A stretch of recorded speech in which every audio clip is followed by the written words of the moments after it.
le cadre du rapprochement entre la Commission électorale nationale indépendante et l'Assemblée nationale, le bureau de la CENI a sollicité et obtenu des échanges avec le bureau de la Chambre basse du Parlement de la présente législature pour une première prise de contact depuis son installation. C'est dans ce cadre qu'une forte délégation de la CENI, conduite par son président Denis Kadima, a eu une séance de travail avec les speakers de la Chambre basse du Parlement, le professeur Vital Kamerhe, accompagné de l'honorable rapporteur adjointe Dominique Nmunongo Inamizi. C'était le mercredi 25 septembre 2024. Ensemble, ils ont évoqué toutes les questions liées au processus électoral inachevé à ce jour, faute de moyens, comme l'a précisé Denis Kadima. Les animateurs de la CENI ont premièrement présenté les réalisations de cette institution d'appui à la démocratie contenues dans leur rapport annuel récemment publié, avant de soulever les multiples préoccupations liées au fonctionnement de la CENI et celle des questions du financement du reste du processus électoral. Denis Kadima a déclaré qu'avec l'appui du gouvernement, tout était fin prêt pour organiser les élections, d'abord à Yakoma et Massimanimba, avant de poursuivre avec les cas spécifiques de Massissi et Rutshuru.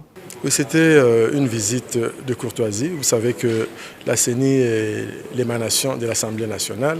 Maintenant qu'il y a une nouvelle équipe, il fallait bien qu'on vienne pour faire le point. D'autant plus que nous sommes à mi-parcours depuis que nous avons commencé. On est vraiment au milieu de notre mandat. Il fallait venir faire le point sur le processus électoral, mais aussi sur toutes les questions pendantes.